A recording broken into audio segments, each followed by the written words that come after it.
Hello there and welcome to today's recap of the Manhwa series titled F-Class Destiny Hunter. In a nutshell, it's a story based on a young adventurer who has the ability to read and steal others' destiny. In his previous life, because of his actions, a lot of his friends and team members get killed, leaving him to feel guilty. However, in his afterlife, he does not want to repeat the same accident and stays away from all of his friends and well-wishers. He becomes a part of a team and helps others to clear the mission, but never becomes a part of their team or gets into relation with one. He is afraid that his fate will ruin others' lives and harm them. Despite his tries, eventually, the well-wishers he was running away from persuade him to accept him as his teammate and compel him to fight alongside them. The story unfolds at the entrance of the demon realm, where a man gathers everyone and urges them to double-check their supplies and positions. Among the participants is Seo Gangrim, our main character who is feeling a sense of unease. However, his friend reassures him, reminding him that they are part of the esteemed Flying Tiger sect. Gangrim takes solace in the fact that the Flying Tiger sect doesn't judge its members solely based on their class, and that if it was not the case, he wouldn't have been given the opportunity to be there. Here, it is revealed that Seo Gangrim holds the class of tertiary insectile grade, the lowest ranking in the hierarchy. He carries a reputation for bad luck, as rumors circulate that his power allows him to steal destiny from the deceased and that his teammates have also suffered injuries and misfortune because of him. These rumors stem from his unique ability to open his destiny window, which enables him to examine both his own and others' destinies. Furthermore, it is revealed that when he extracts a dead opponent's destiny, he also has to suffer the karma of the deceased ones. Moving on, the destiny classes are categorized into 5 levels, with divine being the highest, followed by draconic, ghostly, humanly, and insectile. Each class is then further divided into primary, secondary, and tertiary grades.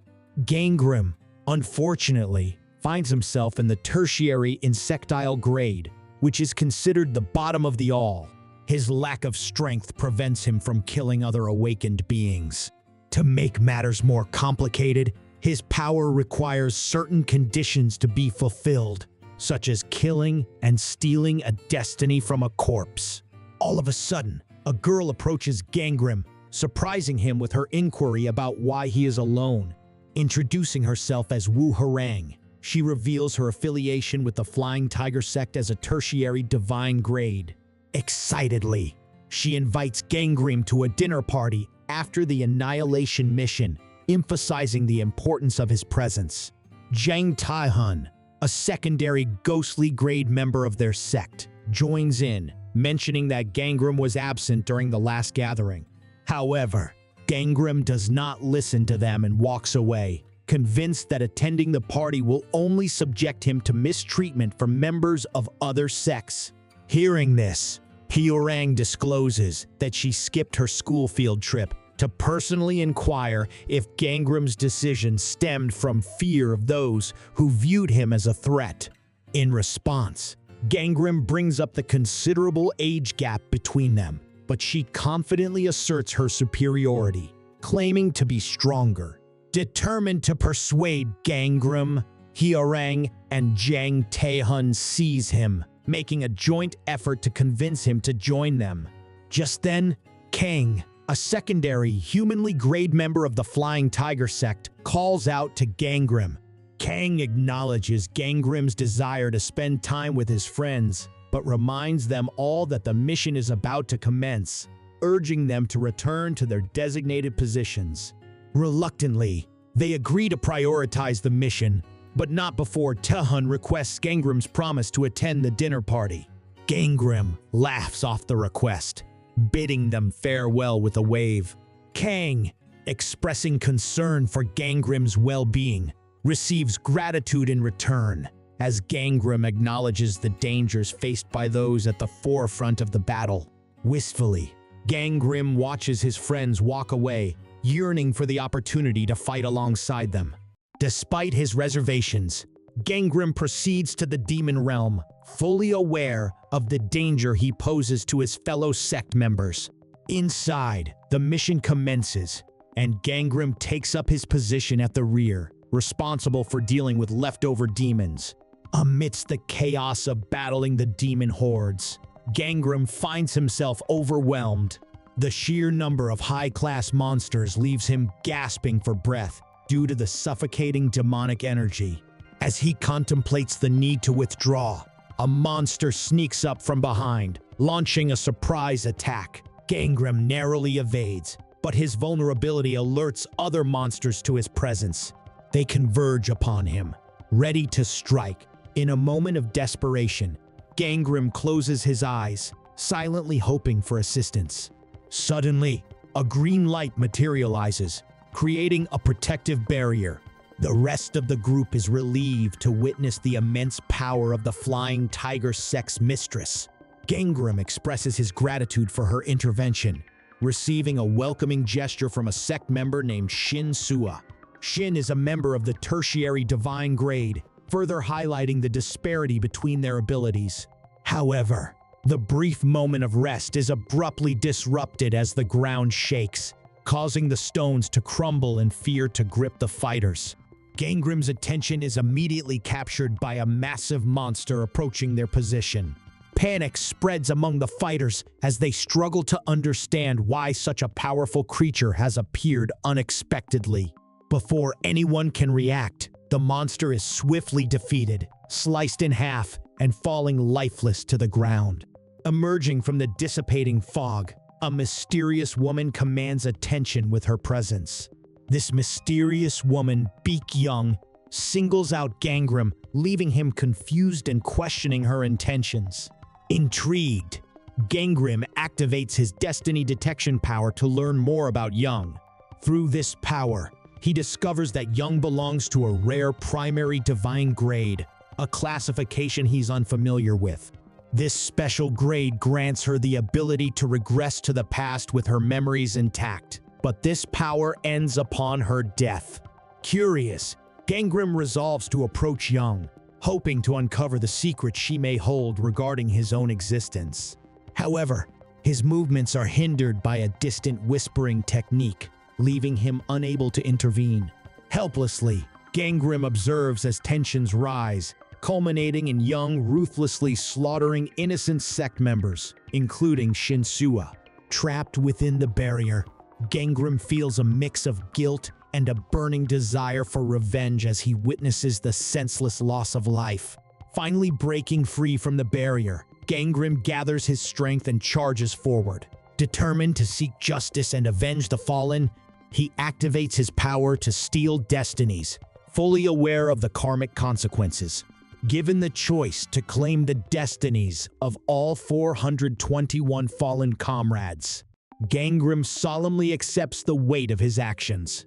Unable to exact proper revenge, Gangrim faces an onslaught of ice attacks from Young. He longs to understand the full potential of his own abilities. In the midst of it, he recalls one ability he knows well. The pain of being struck in the leg makes him cry out, and as Young approaches, he gazes at her. She dismisses his impending death as meaningless. Employing the tree leaf method, he summons roots from the ground to strike at her. Young is taken aback by the sudden attack, but manages to block and sever the roots. She realizes Gangrim is more than just a swordsman. He possesses knowledge of spells as well. Despite Young countering his attacks on the roots, Gangrim continues, aware that sustaining such spells for long is challenging. Using the opportunity, when Young is occupied with cutting the roots, Gangrim hides among one of them and appears behind her, plunging the piece of ice into her neck. After this, both collapse to the ground, Gangrim with a triumphant smile, while Young's body, now without a head, falls lifeless. Severely injured yet content with his victory over Young, Gangrim attempts to rise, blood flowing from his wounds. The interface notifies him of his activated regeneration ability, but he opts to deactivate it, recognizing the futility as nothing is going to change. Following this, Gangrym contemplates his troubled past, filled with misfortune, the loss of his parents, and the suffering he brought upon others. Despite being accepted by those around him, they met unfortunate ends at a very young age because of his presence. Remembering this, Gangrym yearns to have encountered Young earlier and been the first to perish. His greatest desire is the ability to turn back time.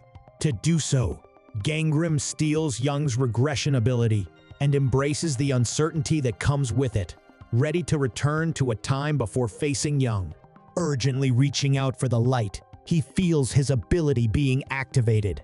Striking the table with his hand, he awakens in a room, feeling confused by his surroundings. The door opens, and someone greets him, mentioning that they are there for a horoscope reading. Anxious, Gangrym raises his head, takes the file, and hides behind it, relieved to be back. The person reveals their intention of going on their first date, hoping to evaluate their compatibility. As Gangrym looks closely at Shinsua, he notices that she no longer wears a mask, reassuring him that she is alive and her eyes are unharmed. Gangrym then pledges to prevent a repetition of past events. Next, Gangrym hands the couple a piece of paper and a pen and asks them to write their name, date of birth, and time. As the guy passes back the paper, Gangrym notices that Shin seems uneasy, recalling her previous mention of getting involved with a strange person. To ensure Shin's awareness, Gangrym informs the person that he wants to check their compatibility based on their horoscopes. According to their horoscope, the guy is a solid gold type, while Shin is a solid wood type. This combination is referred to as woodcutting, indicating poor compatibility, where the X gold would cut down the tree. Wood, surprised, Shin acknowledges the mismatch and expresses that they might not have a choice if their compatibility is indeed unfavorable. However, the guy becomes furious and questions Gangrym's actions, demanding to know where the owner of the establishment is. Calmly, Gangrym informs the person that the owner is at the counter. The person suggests that they should leave, but Shin insists on getting her fortune told. Enraged, the guy warns her that she will regret it and belittles her chances of meeting someone as great as him. Listening to this, Gangrym points out that Shin seems uninterested in him and gestures towards the exit, further infuriating the guy, who exits without a word. After the guy storms out, Shin remarks that she believes such places only focus on the positive aspects of life, causing Gangrym to feel guilty because that's usually the case. Recognizing Gangrym's potential in fortune-telling, Shin asks if she can have a reading. Gangrym agrees, but suddenly, the place starts shaking violently, filling both of them with panic. An interface appears, announcing that their stats are being calculated based on their destiny. Though Gangrym was expecting this, they feel disoriented and can't do much about it. In the midst of the chaos, Shin forcefully instructs Gangrym to take cover under the table and hold on to them. At that moment, Gangrym realizes that Shin had also protected them in their past life. Despite the commotion, Gangrym focuses on their determination to change the future. Once the shaking stops, they emerge from under the table. Shin questions the strange announcement they heard, but notices Gangrym preparing to leave and urges him to wait. Gangrym believes it's best to avoid further involvement with Shin and heads to the canteen, hoping to find something useful. Shin follows him and notices him quickly hiding an item inside his pocket. Shin then grabs Gangrym, insisting they need to evacuate, and forcefully pulls him along despite his resistance. Suddenly, screams fill the air as people run out, warning of a monster. A man pleads for help, claiming to have been bitten. Shin cannot bear all this and panics by her inability to assist. Acting decisively, Gangrym pushes her aside and swiftly dispatches the monster, recognizing it as a gigantic worm, a tertiary insectile creature that typically feeds on grass, but occasionally preys on animals and humans. With the immediate threat eliminated, Gangrym calls for everyone to seek safety, assuring them that the monsters aren't particularly formidable. As people scramble to leave, Gangrim stoops down and collects spirit pearls from the defeated monsters, finding more than expected despite their lower grades. Seeing this, Shin questions why Gangrim isn't heading downstairs with everyone else. Gangrim casually wipes off the monster's blood, stashes the loot in their bag, and asks her instead why she isn't evacuating. Shin replies that she can't leave Gangrim alone. Astonished, Gangrim asks if she's concerned for someone she just met, and to his surprise, she confirms it, leading him to realize that she hasn't changed.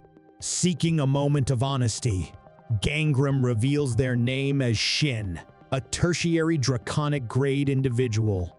Perplexed, Shin asks what Gangrim is doing, but they continue, sharing that Shin's attribute is wood, and she possesses an ability called the tree leaf method.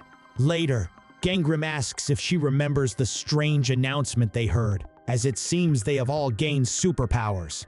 Knowing they are now awakened, Gangrim turns on their phone's flashlight, understanding that as long as they avoid encountering a certain creature, they shouldn't die. After this, Gangrim suggests they go downstairs, and Shin asks about his own destiny.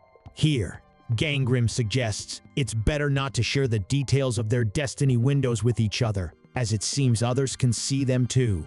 Next, we get to know that Gangrim's destiny window remains the same as it was 5 years ago. However, one thing is different. He has accumulated a significant amount of karma, likely the result of stealing the destinies of 421 people. Gangrim knows that using the destiny stealing ability is necessary to change the future. On the other hand, gaining more karma is dangerous, as it accumulates when committing great crimes like murder or when using certain abilities. If too much karma builds up, the person goes beyond the border, and those who have crossed the border have suffered. Right then, Shin interrupts, sensing someone nearby, and calls out to a person who appears to be trapped. She runs towards the person, promising to help, but suddenly, a worm creature emerges behind the person. Gangrim swiftly stabs and kills the worm, relieved that it was only one. Shin asks if someone was inside, and Gangrim realizes the easiest way to check if they're alive is to activate the destiny stealing ability. When he activates it, it reveals that currently, there is one deceased person nearby. Gangrim shakes his head, indicating that most of the people there are likely dead. Suddenly, an ability manifests, indicating that they possess a decent power. If awakened, they could have survived. The ability is called Flame Manipulation, classified as a tertiary insectile grade. Gangrim realizes it's a useful ability, even though it comes with karma as a penalty. Abruptly, they hear a loud noise and see a man laughing while killing monsters. He claims killing monsters is easy, as it's just a tutorial. He continues slaughtering more monsters, expressing a desire to face a boss already. The man notices Gangrim and Shin and walks towards them, wondering if they are survivors. He asks if they are characters who will ally with him and introduces himself as Gojin before asking them to be his ally. Shin asks what he means, and Gojin explains that either they defeat a boss with allies or gain a strong ally during battle, possibly resulting in awakening through an ally sacrifice. Moving on, Gojin reveals himself as a famous web novel writer and appears quite delusional. In the middle of the conversation, their attention is drawn when they hear someone screaming for help, running from an enormous worm, classified as a primary insectile grade. While telling Gangrim they need to run, Shin is surprised when the man is devoured by the monster. Gojin realizes it's the boss of the prologue they have to defeat. As they run, Gangrim attacks the monster with his flames, but soon realizes they can't kill it at this point. He then tells them to keep running, knowing that stalling for time is their only option until the Fate Protection Agency arrives. Right then, Gangrim trips and falls, disappointed by the little damage they can inflict on the monster. As the monster lunges at Gangrim, Shin shouts his name, diverting its attention. She also throws a large piece of wood at the monster, allowing Gangrim to escape. However, Small monsters emerge from the wood and attack Shin. Gangrim burns the small monsters, urging Shin to use the tree leaf method.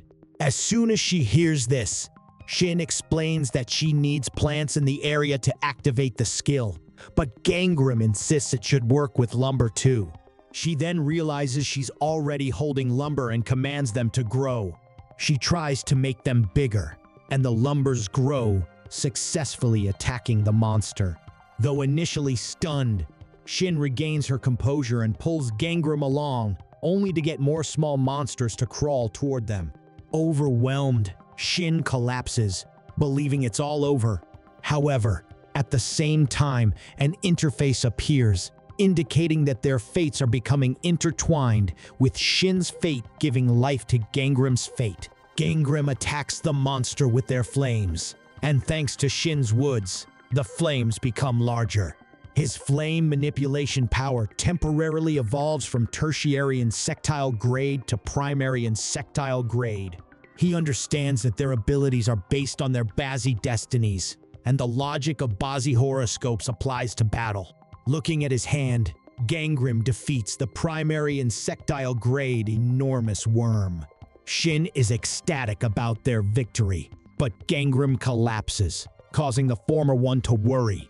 Shin asks if Gangrim is okay, and he responds that he's fine while receiving extra rewards for defeating a stronger opponent. Next, the duo finally reaches the exit on the first floor, but Gangrim feels weak due to a lack of mana.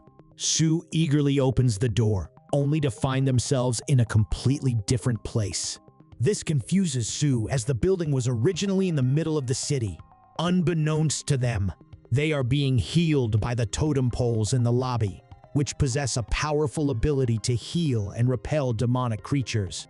Suddenly, the exit door disappears, causing panic among the group. Sue turns to Gangrim for guidance, and he suggests resting since there are no monsters around. In the midst of their confusion, Gojin appears and questions how Gangrim managed to survive. Sue fiercely defends Gangrim, calling Gojin a villainous character who betrayed their friend and is now the sole survivor. Gangrim, though denying it, realizes that Sue's words hold truth, yet Gojin struggles to accept being labeled a villain. Meanwhile, the others in the group panic and wonder about their current location. They are surprised to find that their injuries have been healed, but are puzzled by the lack of service or signals. The area suddenly goes dark, causing more panic, but quickly lights up again, revealing Anavi Chakya in the center of the lobby. Anavi introduces herself as a member of the Fate Protection Agency. The group is confused about the agency's purpose, but Anavi explains that the emergence of the demon realm has led to the appearance of monsters.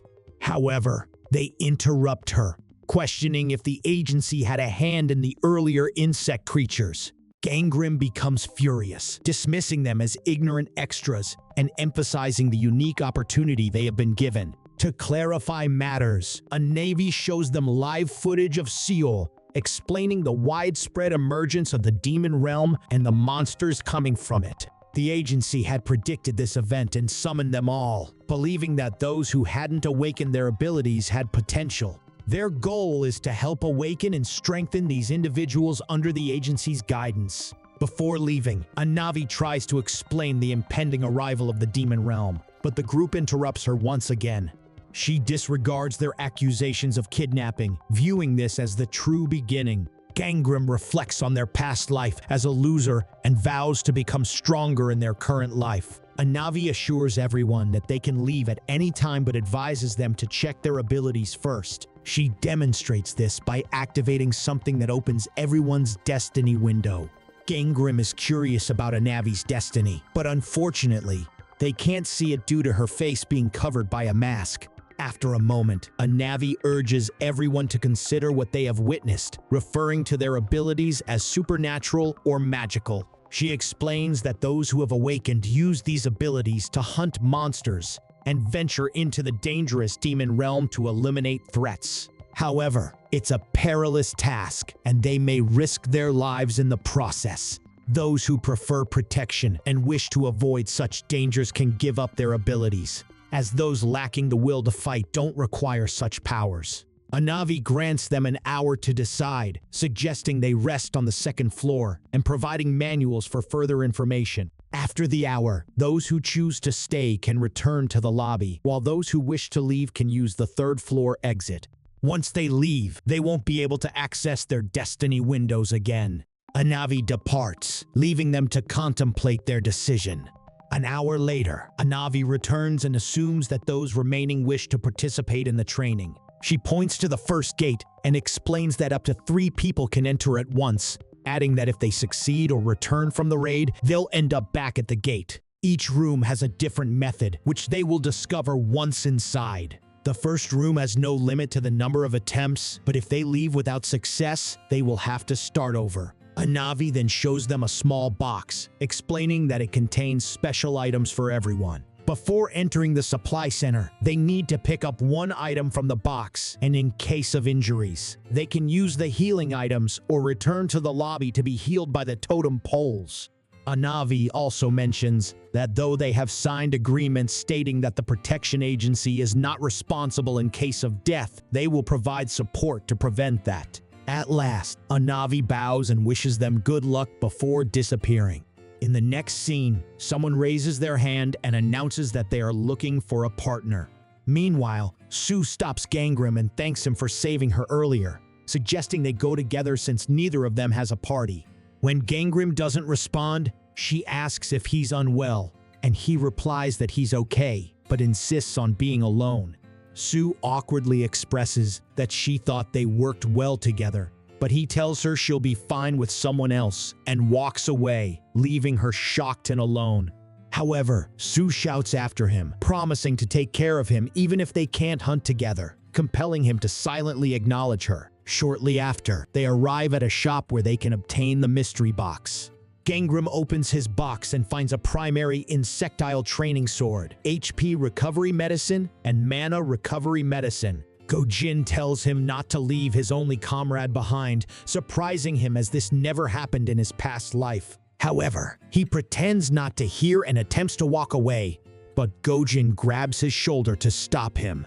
Go-Jin proposes that they go to the first room together, claiming they will be the main protagonists of their story. Although he initially prefers going alone, Go-Jin assures him that he is different from supporting characters who weigh him down and confidently states that he is strong. Gangram acknowledges Go-Jin's mistaken perception of his strength, but decides that having a strong comrade is more comfortable. However, when Go-Jin notices his thoughts and asks for his decision, he agrees to go together. Go-Jin hurries to get his supply box, and they proceed. Upon opening the door, the interface informs them that they can sense the presence of death and metal ghosts. It also explains that all the rooms and hallways are connected, housing demonic monsters, traps, and safe zones. Their objective is to find the exit and leave. Gangram realizes that the structure is similar to his past life and ponders over what challenges lie ahead.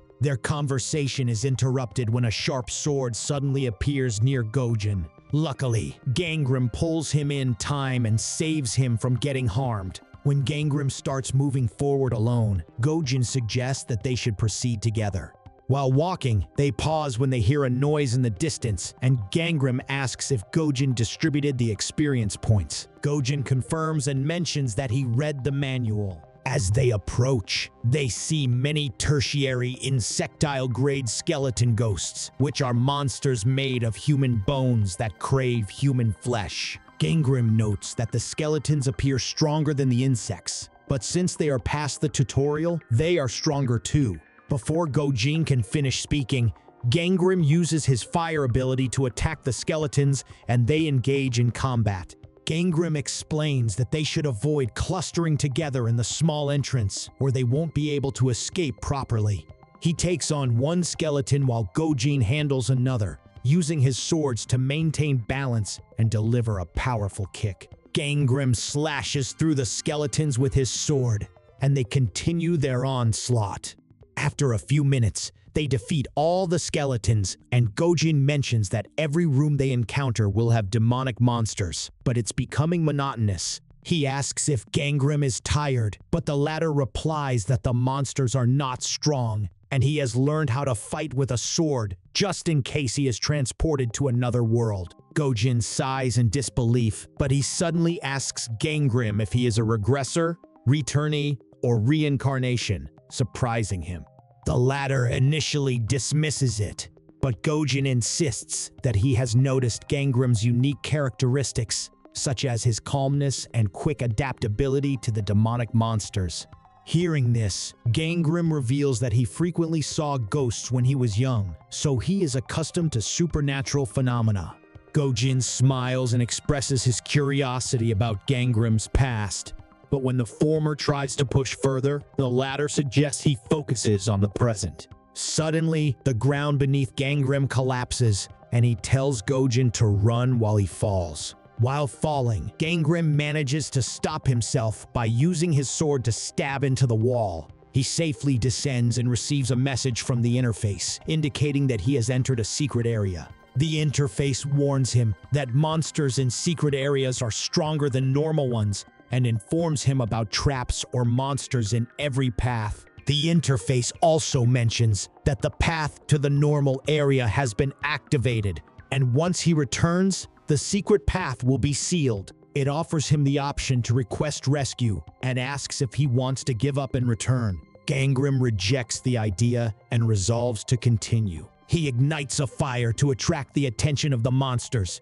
believing that he might gain more experience points than expected. Following this, Gangrym expresses gratitude for being with Gojin and going through all the rooms with monsters, but he desires a chance to grow on his own. He engages in combat, using his fire and sword to defeat the skeletons. With each kill, his stats increase, and he reaches stage 5 in strength. After allocating his stat points, Gangrym reflects on how fighting monsters has become easier as he has raised his stats. He contemplates the growth rate and potential of individuals based on their class and acknowledges that Gojin, as a divine class, will likely surpass him. Determined to obtain the first clear bonus, Gangrym prepares to face the boss, feeling the intensity of the surroundings. He enters a chamber where the Marshal General of the Knife Mountain of Hell awaits, ready for a challenging battle.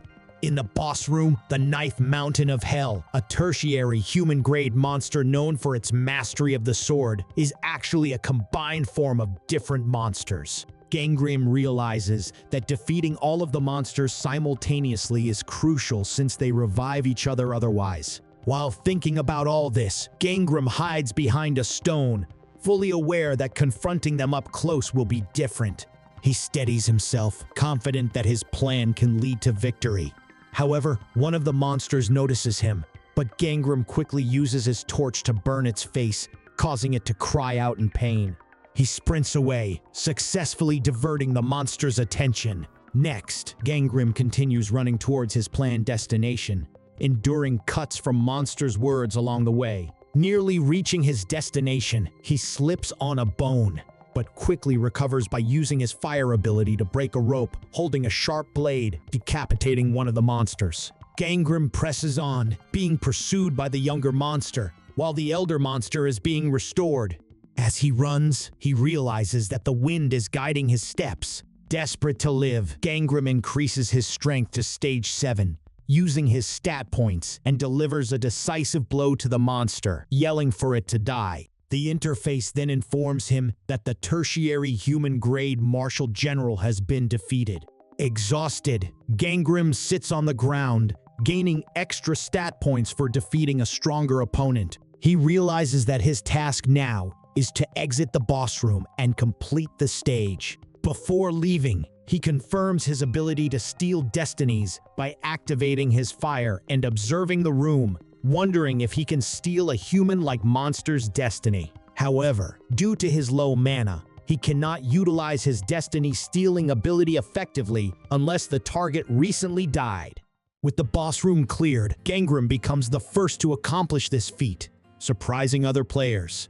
Gojin eagerly approaches him, but Gangrym rejects his alliance, emphasizing that Gojin shouldn't trust him. Chaisha congratulates Gangram for being the first to clear the stage and asks for a moment of his time.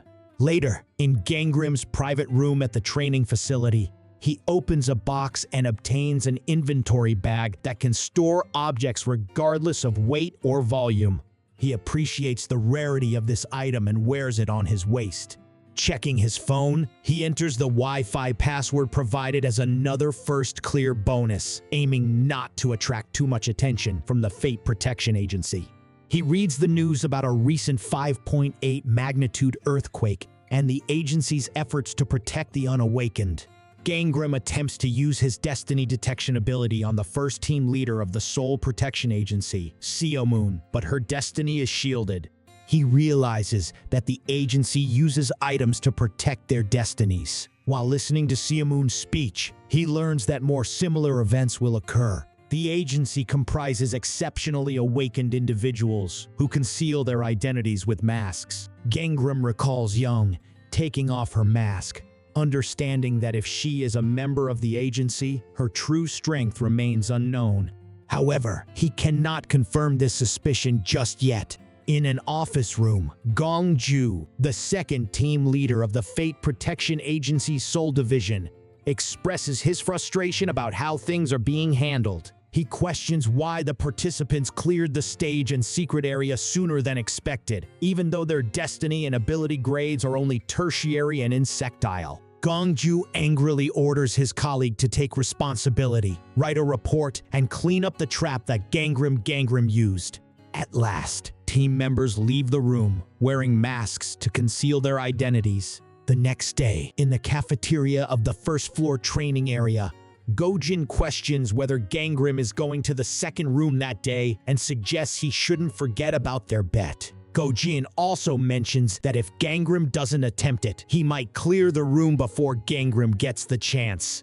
In reply, Gangram responds by asserting that he will progress at his own pace and advises Gojin to do as he pleases. Meanwhile, in the distance, Gangram overhears some girls expressing gratitude toward Shin for protecting them during the previous battle. Gangram glances at Shin, acknowledging her strength, but Gojin interrupts, expressing his dislike for overly kind characters and throwing chips at Gangram, urging him to leave. Right then, a man at the table passes comments on girls, causing Gangram to momentarily misinterpret the situation. However, he quickly realizes that the man, Gunam, was referring to another girl. Moving on, noticing that Gunam is requesting Shin to let him read her palm, Gangram anticipates enduring another uncomfortable situation and approaches Shin, requesting her to talk to him alone.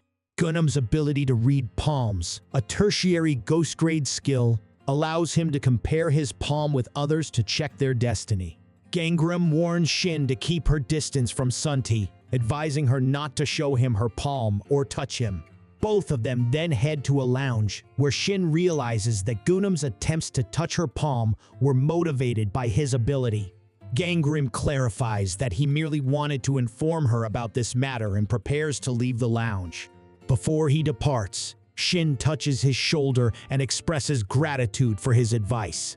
Following this, Gangram hastily exits the lounge, questioning why Sua still smiles and thanks him despite his rejection to join her to complete the missions. Meanwhile, as he walks away, Gunam approaches him and inquires if he plans to go to the second room with Shin. Gangram firmly declines, stating he will go alone. He continues walking, determined to distance himself from Gunam, knowing that he must eliminate him to prevent any hindrance. However, before reaching the top of the stairs, Gunam stops him and proposes forming a party together. He claims to have a dragon class ability, but Gangram recognizes it as a lie. Gunam reveals that his ability is water bombs, which allow him to create firearms using water. Gangram notices that Gunam's class is a primary human grade with a water attribute. Reluctantly, Gangram agrees to form a party and suggests they leave immediately. Sunti happily assures him that he will get ready and join Gangram soon. In the second training ground, Gunam and Gangram enter the Room of Hellfire. Their goal is to find the ice crystal and return to the lobby to clear the room. Gunam is amazed by the hellish environment and thinks that Gangrim easily agreed to his proposal because their water and fire attributes complement each other. Right then, a fire frog nearly attacks Gunam, but Gangrim saves him in time, flashing his sword and slicing the frog. After this, Gangrim asks Gunam if he knows the clear conditions, hiding his anger. As they encounter more fire frogs, Gunam confidently uses his water ability to defeat them. However, the large number of monsters overwhelms them, and Gangrim has to resort to using his sword. During the battle, Gangrim feels pain, possibly due to low mana, and realizes that this room is more challenging than the previous one. Despite feeling annoyed with Gunam's excitement, Gangrim saves him multiple times. However, in a vulnerable moment, Gunam tries to stab Gangrim to get the ice crystal before him, but accidentally steps on a lava monster and is dragged into the lava by the frogs. Despite his pleas for help, Gangrim coldly comments that it is karma for his betrayal and leaves. Moving on, Gangrim continues to the crystal cave room, where he finds the ice crystal and fights more monsters. Afterward, he opens his shop window and obtains a prayer chest. He offers the ice crystal, hoping to receive a desired item, but however, he obtains insect honey, which disappoints him. Meanwhile, Gunam, who emerges injured but alive from the lava, angrily curses Gangrim and vows to seek revenge. To his good luck, he notices smoke in the distance and discovers the true ice crystal, successfully clearing the room. Outside, the others are surprised by his quick completion, and Gunam revels in the reaction he had anticipated. He believes himself to be the first one to complete the mission, but notices Gangrim at a distance. He then approaches Gangrim, and after a tense moment, they shake hands. Unbeknownst to Gangrim, Gunam secretly uses his palm-reading ability to analyze his destiny. After a while, Gunam walks away, feeling satisfied with his victory, and observing Gangrim's insectile grade and flame manipulation ability. However, unbeknownst to Gunam, Gangrim feels glad that he has obtained a destiny protection charm just in time, which prevented others from reading his destiny. Right then, Shasiya asks Gunam about finding the ice crystals, unaware that Gojin is watching from the side and wondering how Gangrim and Gunam managed to clear the room in just one day. From a distance, Gangrim notices Gunam and Gojin engaged in conversation, and a smile crosses his face. He realizes that their fates are intertwined and that Gojin will no longer pay attention to him. At the same time, the interface displays a notification, revealing that the destiny combination of Gojin and Gunam is worse than expected. Evil energy seeps into Gunam's destiny, but Gangrim remains unconcerned. Meanwhile, in Seoul, an emergency meeting of the Fate Protection Agency takes place, where the leader asks if Gunam is really of ghostly grade. To his dismay, the reply comes as a surprise: Gunam is actually of human grade. There is a discussion about Gunam's companions, and it is noted that he was the only one who successfully cleared the room. Gunam's spreading of rumors about others becomes apparent, but team members wonder why Gunam would lie to them. Meanwhile, they also believe that the players are not ready for the third gate and make plans to train them and get them going. Soon, the Fate Protection Agency announces the indefinite delay of the opening date for the third gate via a notification. Days later, Gangrim is in the canteen when he overhears someone questioning the validity of Gunam's raid method. Doubts are expressed about Gunam's honesty and potential deception. Gangrim ponders this, considering that Gunam may have spread false information. Later, a notification appears on everyone's window, informing them about the meeting being called upon by Chakia in the hall at 6 p.m. Wasting no time, the purpose of the meeting becomes clear. Entry to the third gate will be permitted. Everyone is excited and astonished by this announcement. Chakia explains that they will now be entering the true demon realm, where the challenges will be much more severe. She urges everyone to read the newly updated manual, which provides advice on how to respond to different situations. The team members are warned about the dangers they will face and are advised not to die. Gangrim, lost in thought, is suddenly approached by someone from behind. Baum cheerfully greets him, and Gangrim realizes that she is one of the Yan twins. Bomb playfully questions Sia's ability to distinguish between her and her sister. Right then, Bomb's twin sister, Jail, joins them, and Gangrim acknowledges that they were the only ones who talked to him when Gunham spread rumors about him in his past life.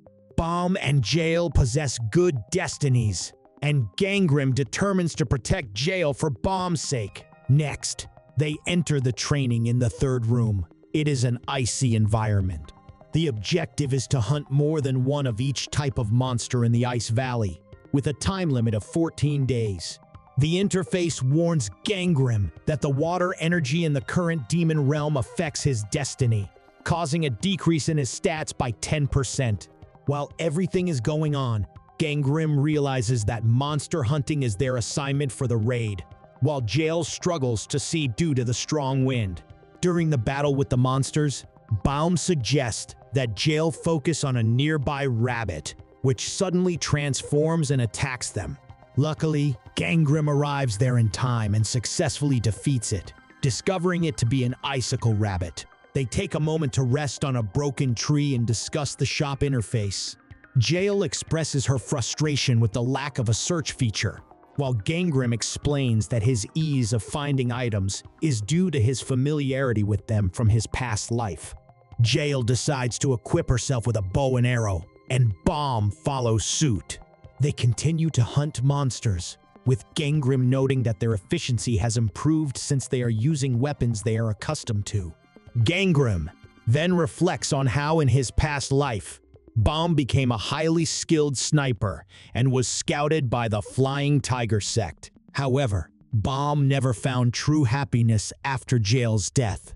Determined to change their fate, Gangrim resolves to ensure Jail's survival and help both twins join the Flying Tiger sect. Suddenly, Gangrim realizes that Jail is missing.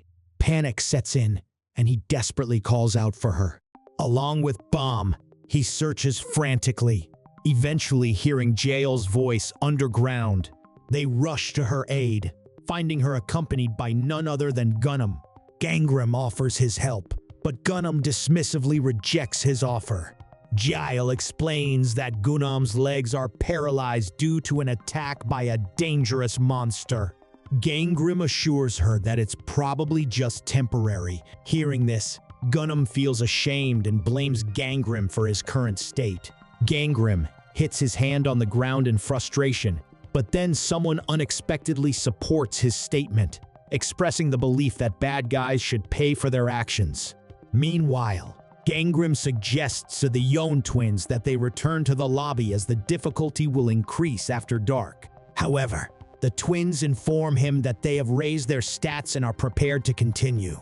He agrees to join them the next day and advises them to stick together until they clear the room. Suddenly, Gunham hears someone screaming in the distance. Without hesitation, Gangrim instructs the twins to go back to the lobby first. On the other hand, we see Shin and her team heavily surrounded by monsters. Sua uses her tree leaf method to protect her teammates, but she is eventually injured while doing so. Just when the situation seems dire, Gangrim arrives and assists in defeating the monsters and saving her team. In the lobby, Gangrim angrily questions Sua's decision not to run away. He admonishes her, emphasizing the importance of self-preservation and expressing his concern about the potential hidden abilities of the monsters. Sua's teammates feel that Gangrim is being harsh, but Sua defends him, stating that he is genuinely worried about her. She acknowledges that despite his tough exterior, he is actually a caring person. Later, the interface announces that Gojin has cleared the first room of ice and killed 10 types of monsters. Baum is surprised by the quick progress and asks if Gangrim will leave. However, Gangrim assures them that though he has completed the mission, he will stay with them until they finish too. As they continue hunting, Gangrim activates his destiny detection ability and senses the presence of death by the White Tiger. He recalls that Gunham's destiny was affected by evil energy and wonders if there will be more casualties. Following this, after instructing the twins to stay together, Gangrim decides to explore the area for a bit. However, to his surprise, Gunam suddenly appears, seeking revenge for the humiliation he caused him earlier. Gangrim teases him, questioning his capabilities, and Gunam confidently asserts that he is the main character and possesses the ability to hear the voice of a god. He attacks Gangrim using a weapon, claiming it to be the power of a god. Seeing this, Gangrim realizes that Gunam is possessed by a low-class god and notes an increase in Gunam's mana and a new ability called Smallpox, which can infect opponents upon attack. Suddenly, Gunam's Smallpox ability remains active, and Gangrim becomes increasingly annoyed by its effects. He knows that if Smallpox comes into contact with him, he will be infected. To mitigate the risk, he swiftly cuts down a tree and sets it on fire, deliberately depleting his mana. As Gunam continues to chase him, Gangrim takes advantage of the burning trees in his path. On their way, a group of boar monsters appears, momentarily blocking Gunam's path. Seizing the opportunity, Gangrim swiftly dispatches the boars using his sharp icicle attack. However, on the other hand, Gunam's relief is short-lived as a larger boar charges at him with its horn. The force of the attack causes Gunam to cough up blood, and he collapses to the ground in pain while the boar retreats. In the midst of this chaos, Gunam's thoughts return to the god watching over him. Disappointed by Gunam's defeat, the god expresses his dissatisfaction. Desperate for assistance, Gunam desperately calls out to God, hoping for divine intervention.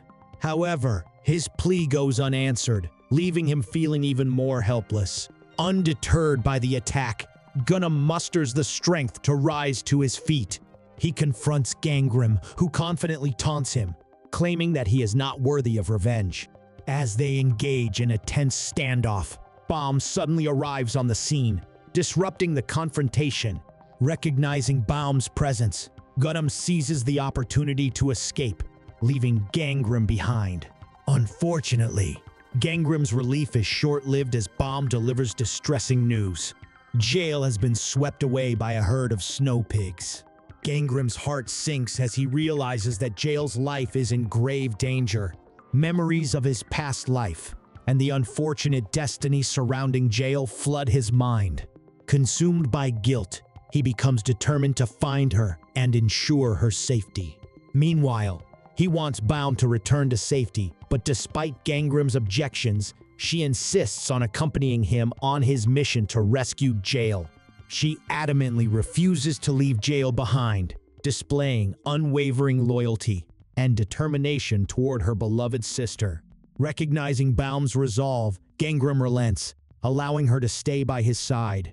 As they search for Jail, Gangrim and Baum become acutely aware of the dangerous territory they find themselves in. It's a place teeming with predatory creatures. Even low-class monsters dare not venture here. The surrounding environment only adds to the urgency of their mission. Suddenly, a loud noise startles Gangrim, prompting him to swiftly pull Baum into hiding. Their eyes widen as they come face to face with a formidable creature known as a Yeti. This fearsome humanoid beast, covered in thick fur, has Jail held captive. Baum's instinct compels her to confront the Yeti head-on, but Gangrim's concern for Jail's safety prevails. He restrains Baum, urging caution and preventing her from engaging in a potentially dangerous fight. Seeking a strategic advantage, Gangrim carefully observes the situation from a cliff, plotting their next move. He instructs Baum to use a flare gun as a distraction once the Yeti sets Jail down. Reluctantly, Baum agrees, with determination to save her twin sister. Gangrim reassures her, promising to bring Jail back unharmed with her help. Desperate to save Jail, when Baum fires the flare gun, attracting the Yeti's attention towards her, Gangrim descends from the cliff and walks slowly towards the Yeti's nest, where Jail is being kept. As he approaches her unconscious form, a surge of determination courses through him. However, his path is obstructed by another Yeti, presenting a new challenge. Undeterred, Gangram swiftly devises a plan in his mind. He intends to burn the Yeti's nest, all while ensuring Jail's safety. With careful precision, he carries Jail to the center of the nest, setting the stage for the impending battle with the approaching monsters. Next, the monsters charge toward Gangram with anger. Gangram swiftly runs towards the waiting Yeti. He increases his agility and slides around, skillfully avoiding the monster's attacks. With the ground below cracking, Gangram turns to face the monsters, dodging their strikes and leaping toward its shoulder. The other monster attempts to attack, but Gangram evades its strike. Suddenly, the ice cracks and the ground collapses, causing one monster Yeti to fall and die while the remaining one clings to dear life.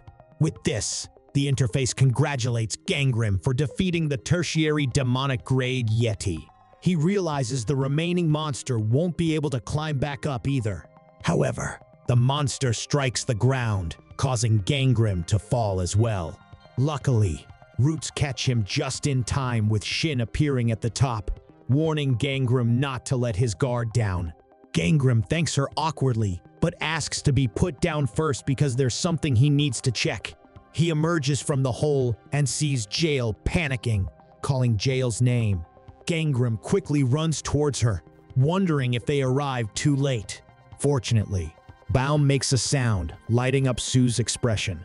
Shakingly, Jail reveals that it's cold and asks her sister to turn the heater back on.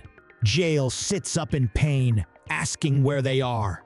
Baum is overjoyed that Jail is alive, but Gangram stands stunned. The interface informs Gangram that Jail's death aura has dissipated and that his destiny class has been upgraded to secondary insectile grade. Following this, Baum hugs Gangram, grateful that Jail is alive because of him. Meanwhile, Gunam walks alone in the ice room, frustrated with the god who possessed him. The god asks Gunam if he is all right and offers help, but Gunam curses the god.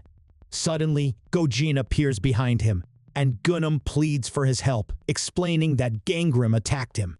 Gunam believes Gangram is the named villain and suggests they defeat him together as comrades. Gunam realizes he's not the main character and desperately begs for Gojin's assistance. But Gojin walks away, leaving him trapped in the place. In the next scene, Gangram continues his fight with the twins. One of the twins proudly informs him that she did most of the work. However, his expression changes when he sees Young attacking the twins. Jail questions Young's identity, but Young only mentions Gangram's name and demands he be handed over. Gangram rushes towards them to intervene, calling Baum and Jail names, but he is grabbed by a monster from behind.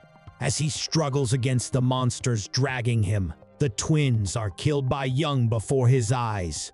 The twins blame Gangram for their demise, asking why he didn't save them and stating that they wouldn't have died if he hadn't taken them into the Flying Tiger sect. Surprisingly, Gangram wakes up from his sleep and tries to convince himself it's just a dream, determined to prevent such a future from occurring. He ponders if it's a warning that the danger is drawing near. He remembers the interface mentioning that the twins view him as a savior, their fates becoming intertwined. Gangram then stands up and decides to distance himself from them. Later, Jill opens his door and asks if Gangram hates them. Gangram realizes the twins have grown close to Shin, relieving him of worry. Jail tells Gangram he needs to come, and Gangram replies that he will next time before closing the door. After this, the twins enter the fourth room of the Sword Forest, where they must hunt monsters and collect 1,000 spirit pearls in the knife-sharp forest maze. They are delighted that their fourth training takes place in the refreshing forest air. Shin positions herself and warns the twins to be careful, as something is approaching. Baum asks if it's a monster and where it's coming from.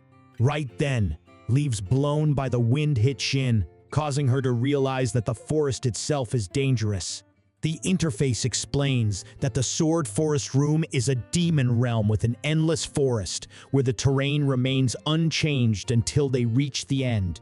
Baum mentions that collecting 1,000 spirit pearls will take a while. Baum suggests that they stick together this time instead of splitting up. Jael insists that she's not a kid, but Baum reminds her of Gangrim's advice to stay together. Shin hears this and believes that Gangrim has a kind heart, despite his persuasive words. Not realizing that the twins are behind her, Shin abruptly stops and senses something. She quickly runs, while stopping Jael, and they hear Baum mentioning that there's something there. As Shin runs, she spots blood splattering everywhere. In his room, Gangrim tries to touch an unknown egg he received as a reward for killing the Yeti. He knows that the egg's class will be determined upon hatching, and its appearance will change based on what he feeds it. Additionally, he activated his destiny stealing ability and stole the water attribute. He orders his flame attribute to change to water, knowing that water triumphs over fire. He successfully changes his attribute and plans to buy weapons in the next demon realm. Next, Gangrim enters the room of the Sword Forest and hears two gods conversing about the quality of different rooms. He wonders how low class the gods must be to talk like that. Ignoring their words, he focuses on his map of the demon realm. The map provides a general outline, and new places will be marked as he explores. The interface informs him that there are multiple entrances to the demon realm, and the mark entrance has been changed to the Area 2 entrance. The gods attempt to persuade Gangrim to accept possession, but he declines. Suddenly, the interface alerts him that the Master of All Flames has used an item, Traces of Gods, and emphasizes messages will be activated for 10 minutes. Gangrim is surprised to see the Master of All Flames recommending possession and asking if Gangrim will accept. He considers the opportunity but ultimately decides against it. Gangrim continues walking while the interface informs him that the Master of All Flames is watching him. As he progresses, Gangrim is attacked by a mantis, but he swiftly defeats it and collects its spirit pearls. He still needs to collect 1,000 insectile grade spirit pearls. He notes the different classes of spirit pearls and their corresponding numbers required. Reflecting on his past life and how he became a target for a mass murderer, he becomes enraged upon seeing Jael lying on the ground. He rushes towards her, swinging his sword at the man near her, demanding that he step away. Meanwhile, the team leader asks his team if Gunam, the missing trainee from the Room of Ice, has returned. The members inform the leader that Gunam has yet to come back, while the leader assumes Gunam is likely dead. Chasia expresses her frustration with his nonchalant attitude towards trainees' deaths, as she discovered one of the trainees from another area was a serial killer. Moving on, Gangrim confronts the man, Nam Yo-jong, who explains that they are trying to heal Jael and offers an antidote from the shop. Gangrim is skeptical and cautious, unwilling to trust them. Shin and Baum also arrive there, calling out to Gangrim. Shin assures Gangrim that the group with Jael are not enemies. Hairi Young introduces herself and explains the situation, clarifying that Jael walked into a trap they set to hunt monsters. She reassures Gangrim that they brought Jael for treatment, and that she removed all the traps in their area. Gangrim approaches Jael, confirming that her treatment is complete. He decides to take Jael with him. They walk away together, Gangrim carrying Jael. Gangrim acknowledges that none of them may be the murderer, but he remains cautious about traveling with people from Area 4. As night falls, the group prepares a fire for warmth. Jael sits next to Shin and admits that she's never slept in the wilderness before. Jael asks Baum if he's scared, considering the presence of monsters. Suddenly, Gangrim throws something that releases a smoky fog when it hits the ground. Confused, the girls ask him what it is, and he explains that it's meant to repel monsters. Jael expresses her amazement at his knowledge, and Baum agrees, praising Gangrim's strength and intelligence. After this, Baum asks if she can be Gangrim's student, surprising him. Jael also expresses her desire to be his student, claiming that she's better than her sister. Gangrym then ends the argument, stating that he won't be teaching anyone and walks away. Alone, Gangrym realizes that he has unfinished business. He unwraps some clothes to reveal an unknown egg. He swings leaves near the egg's mouth, commanding it to eat. However, the egg rejects the substance and demands meat instead. The interface warns Gangrym that the egg is going on a hunger strike. He stabs a branch, ordering it to eat, and the egg complies. Gangrym climbs a tree and observes the three girls below. After a while, the gods discuss Gangrym's return, noting his concern for his comrades. Meanwhile, Gangrym observes the twins' argument, reminiscing about his past life and how he used to bicker with his sibling. He finds their squabbles reminiscent and feels warmth in the sight. Suddenly, he detects a smell in the air, wondering what it could be. The nearby monsters also catch the scent and rush toward the girls' location. Following this, Gangrym swiftly jumps down from the tree, surprising Shin, who calls out to him in confusion. While cutting bushes, Gangrym discovers something and asks if everyone left the area in his absence. Realizing that someone intentionally left the fruits there, Gangrym suspects the murderer and collects the peaches, placing them in his bag. At the same time, Jael informs him that Gojin passed by earlier, but Gangrym questions if it was truly Gojin and not a stranger from another area. Jael confirms that it was indeed Gojin and mentions his suspicious glances toward them. In another part of the forest, Gojin kills monsters and feels bored with the lack of challenges. He reflects on the absence of rivals, comrades, or enemies, questioning his role. He recalls a conversation where Baum and Jael wondered how Gangrym became so strong, and Baum mentioned how he defeated the Yeti. Meanwhile, Gangrym opens his map, noting a current discovery rate of 35. Sharpening his senses, he smells human blood nearby. Activating his destiny-stealing ability, he spots a man lying on the ground. Gangrym runs towards him, activating his flame ability and attacking the murderer with his sword. However, the murderer blocks his attack, and Gangrym manages to land a minor blow on his head. The murderer swings his sword at Gangrym, criticizing him for prioritizing sword wielding over checking on someone who has collapsed. Gangrym dodges the attack and tells the murderer to be quiet. As the murderer removes his burning mask, revealing Nam Yojin, he asks Gangrym how he knew. Gangrym questions Yojin's motives for killing, and Yojin reveals his enjoyment in hunting both demons and people. Furious, Gangrym expresses his outrage that Yojin takes pleasure and retorts that not everyone would make the same choices, disagreeing with Yojin's perspective. After a while of the fight, Yojin successfully manages to hurt Gangrym, leaving him lying on the ground, injured.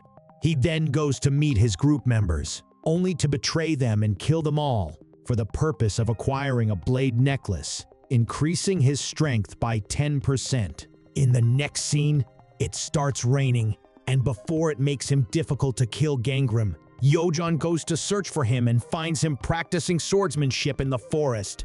Without giving him a hint of an attack, Yojin jumps to Gangrym, only to get his attack blocked. Gangrym surprises him by changing his attribute to water and increasing his lost stats immediately by 10%. Though Yojin is stronger than him, Gangrym is prepared to face him face to face.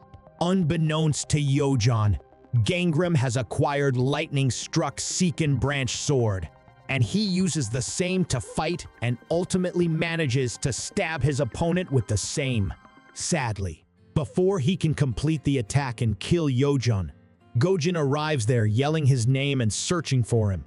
He tells Gangrym that he is well aware that he killed Gunham and has also changed his weapon with the reward. However, Gangrym refuses to accept this and replies that he bought everything with the reward he got from collecting pearls. After this, Gojin reveals that Shin collected the pearls first and completed the raid before everyone. In the next scene, Baum and Jael approach Gangrym again and request him to make them his apprentice. To their dismay, he kindly refuses to do so and sends them away.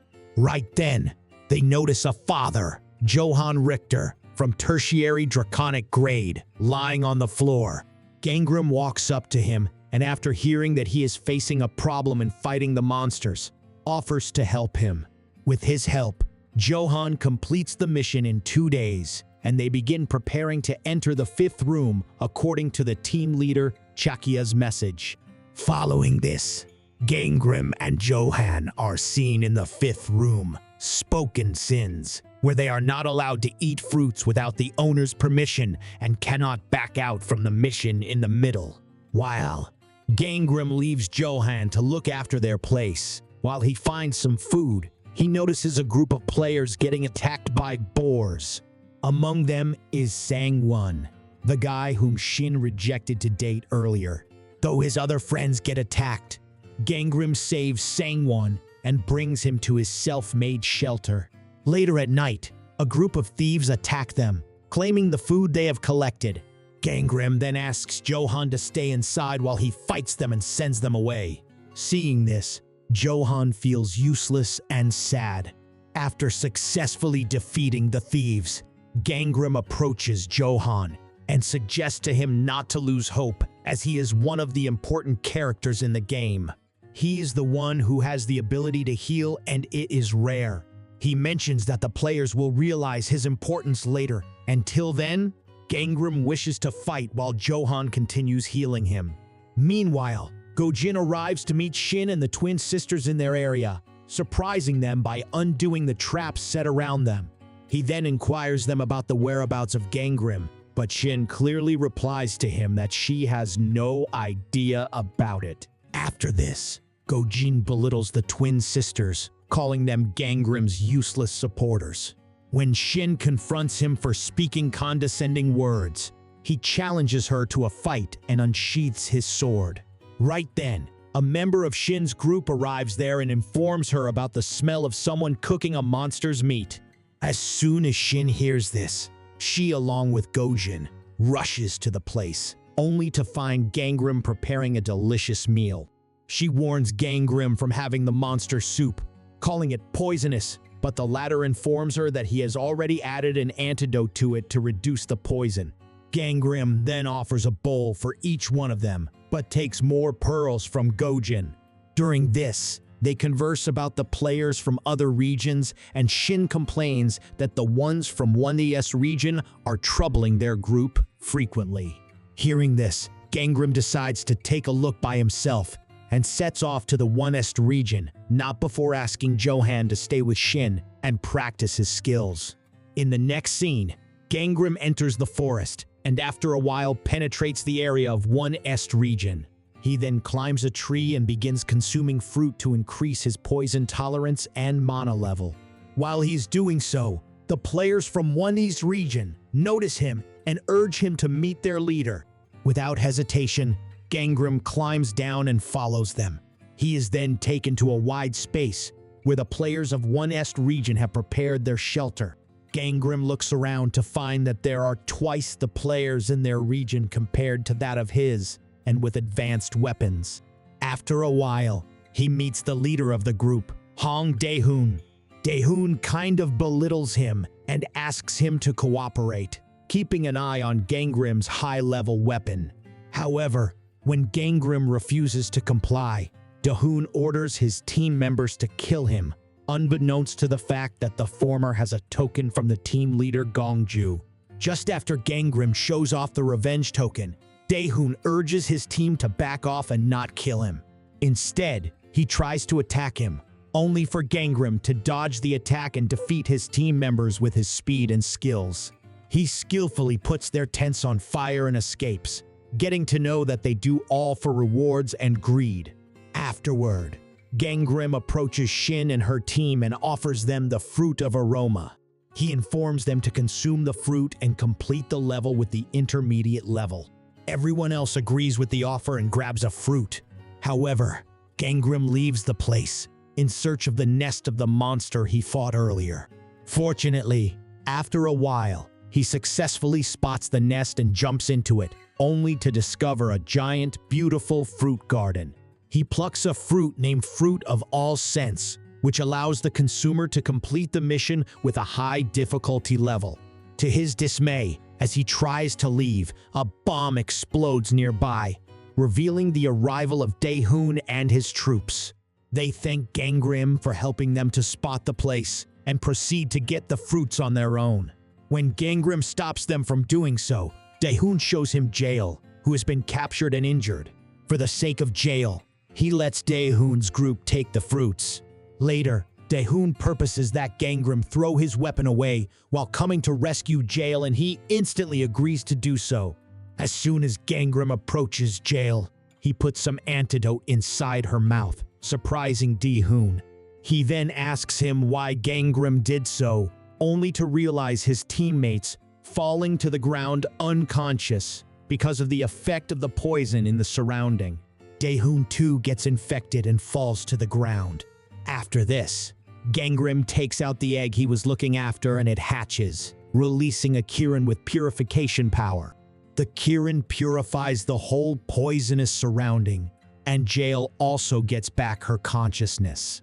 Right then, Shin and Baum also arrive there along with Johan and Gojin. Everyone requests Gangnam to accept them as his teammate, and this time, he reluctantly agrees. Next, Gangnam walks out of the room of spoken sins after completing it with the highest difficulty and gets a Guide of Faith as a gift. Guide of Faith is an item, having the capacity of fortune-telling. Following this, Gongju doubts Gangnam's ability and calls him to his personal office to test him and give him a rare item. He tweaks the placement of the items and urges Gangnam to select one for himself to test his ability of fate reading. To his surprise, after a brief check over the items, Gangri chooses to have the key to the chest of the weapons. The chapter ends with Gangnam feeding the Kirin before he gets the key and is willing to change it to secondly ghostly grade, acquiring the water manipulation skill.